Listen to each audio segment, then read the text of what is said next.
A beautiful summer evening. A young couple. And a still, warm lake. What could possibly go wrong? Within 5 days, something in this water will begin eating his brain. There is no cure. There is almost no chance of survival. He doesn't feel it happen. No pain, no warning. Scientists have a name for this organism. I'll tell you what it is. But first, you need to understand how something this small becomes this deadly. Because by the time the first symptom appears, it's already too late.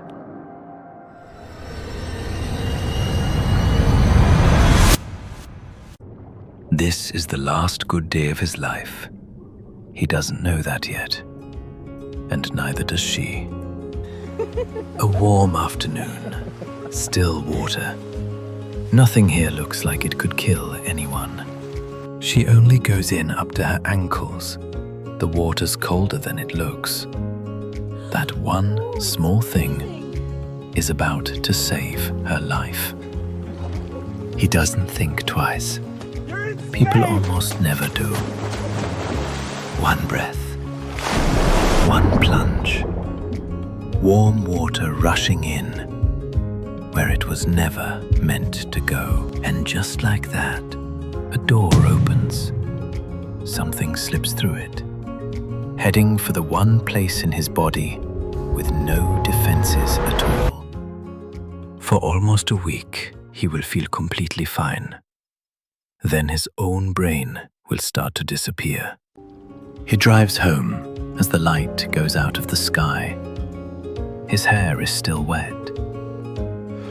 Day 1, he feels fine.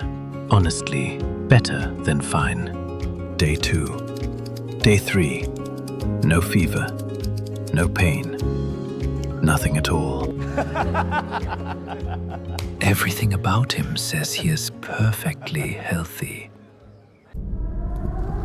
But deep inside, in complete silence, it is already moving. In the one direction his body cannot defend. On the 5th day, it begins. With a headache. The kind millions of people get every day and almost no one fears. By the time anyone understands what it really is, it will already be unstoppable. He takes something for it, tells himself it's nothing, and gets on with his day. By the afternoon, the painkillers aren't touching it. Then comes the fever, then the nausea. His neck goes stiff. The light starts to hurt his eyes. To anyone watching, this looks exactly like the flu or meningitis. She tells him he needs a doctor. He says it's probably nothing. She makes the call anyway. Inside his skull, the pressure is already rising. His brain is beginning to swell against solid bone. Within hours, he'll be rushed into an emergency room. They'll treat him for meningitis, the obvious answer. The antibiotics won't even slow it down, because what's tearing through his brain isn't a virus, and it isn't a bacterium. It's alive, and no one will believe what it is until they see it move. Under the microscope, in a single drop of his spinal fluid, they finally see it. Something is moving. Not a virus, not bacteria. A living thing, swimming in the fluid around his brain. They've seen this only a handful of times. Within hours, confusion turns to seizures. Machines take over his breathing. There is a treatment. They throw everything they have at it. It almost never works. Which leaves one question no one in that room can answer yet. What is this thing? And how did something from a calm summer lake end up inside the brain of a healthy young man? To understand what happened, we have to go back to the lake, to the second he went under. When his head hit the water, a little of it was forced up his nose, pushed high into the nasal passage, not swallowed. Drinking it does nothing, and that is why she was never in danger. She only went into her ankles. The threat exists for one reason only: when the water goes up the nose. Because at the roof of the nasal cavity sits a thin sheet of bone full of tiny holes, and through them run the nerves that let us smell. For almost anything else, that's a dead end. For this, it's an open door, a direct route past every defense, straight into the brain. It's fast. It is almost always fatal. And we still haven't told you what it is. So let's finally take a proper look at the thing that did this. This is it. The thing that climbed out of that lake and into his brain. It has a name. Naegleria fowleri. A single-celled amoeba, smaller than a grain of sand. It lives in warm, fresh water all over the world. Lakes, rivers, hot springs. Most of the time it's harmless. It drifts in the warm shallows, hunting bacteria. You've almost certainly swum near it and never known. But force it high up the nose, and it ends up somewhere it was never meant to be. And once it's in, it does not stop.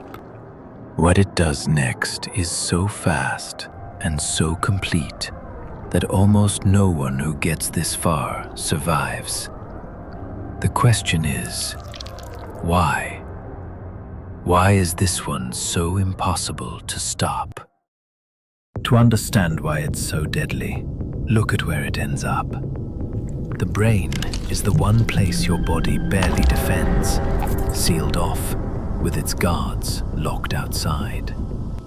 And it begins to feed on brain tissue itself, breaking down the very thing that makes you, you.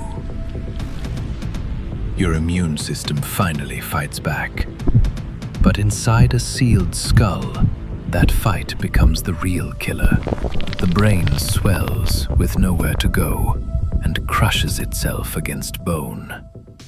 From the first symptom, most people are gone within 5 days. More than 97% of everyone it reaches dies. The survivors can be counted on 2 hands. There's a reason this tiny thing earned the most chilling nickname in all of medicine. And it's even more literal than it sounds. The world has a name for what you just watched. They call it the brain-eating amoeba. And for once, the nickname is not an exaggeration. It doesn't poison you. It doesn't infect you the way a virus does. It physically eats brain tissue, the most literal predator your body will ever meet. We've only known about it since 1965, when doctors in Australia found Amebic eating through the brains of patients no one could save. The species was named Fowleri, after the man who first described it. And here's the strange part. It is vanishingly rare. Only a handful of cases a year. But almost no one who gets it lives. It isn't a common killer. It's an almost perfect one. Which leaves the one question that actually matters for you. If it's out there, in ordinary water, on an ordinary summer day, how do you keep it out? So where does it live? in warm, fresh water, lakes, rivers, hot springs. It loves heat. The warmer and stiller the water, the more it thrives. And it gets in only one way, forced up the nose, not from drinking, never between people. Remember her. She lived for one simple reason. She never put her head under. So in warm, still water, keep your head up or wear a nose clip. This isn't a reason to fear water. It's rare.